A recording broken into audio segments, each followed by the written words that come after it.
પારડીના દહેલી ગામે ગેરકાયદેસર જેસીબી દ્વારા માટી ખનનની ખેડૂતની ફરિયાદ। પારડીના દહેલી ગામે અસામાજિક તત્વો દ્વારા ગેરકાયદેસર જેસીબી દ્વારા માટી ખનન કરી ખાડો ખોદી દેતા બાજુમાં આવેલી ખેડૂતે તેમની જમીનમાં નુકસાનીના દહેશતને લઈ પારડી મામલતદાર, જિલ્લા કલેક્ટર, પોલીસ મથકે લેખિત ફરિયાદ કરી હતી।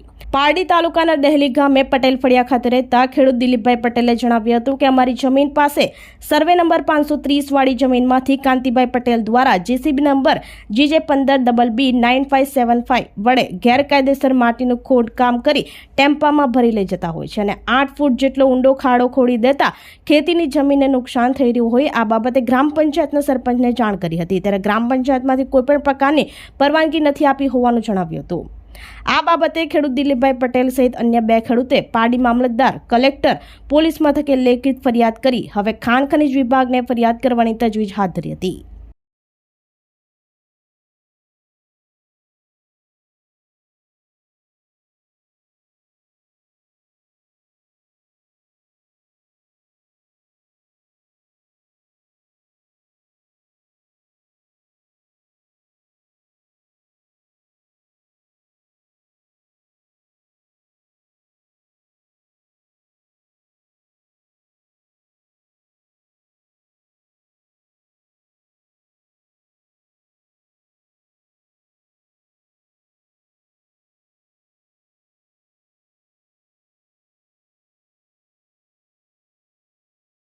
મારું નામ દિલીપભાઈ શુક્લાભાઈ પટેલ, દહેલી, તાલુકા પારડી, પટેલ ફળિયું, જિલ્લા વલસાડ। મારે જમીનની સમસ્યા છે કે આ ખનીજવાળા બાજુમાં આવેલો કાંતિભાઈ દેડિયાભાઈ આ 8 ફૂટનો ઊંડો ખાડો ખોદી મારી જમીનને નુકસાન થાય એવી સમસ્યા છે, એટલે એ સમસ્યા છે આપણી। મેં પોલીસ સ્ટેશનમાં ફરિયાદ કરી, મામલતદારમાં ફરિયાદ કરી, કલેક્ટરને ફરિયાદ કરી, હવે પછી ખનીજવાળાને આપવાની મારે એ છે।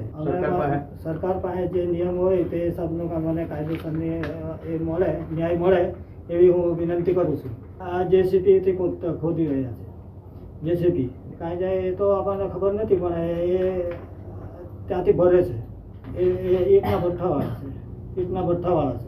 શું નામ પણ આપણને ખબર નથી, હા પાંતરા પર આવ્યો હોય ને એ લોકોને એટલી નહીં મળે, પણ એ લોકો ખોદતા છે એમ, એટલે 8 ફૂટ ઊંડો ખાડો ખોદીને અમારે જમીનનું નુકસાન થાય એકદમ અડીને આવેલું છે, એ સબની સમસ્યા છે અમારે।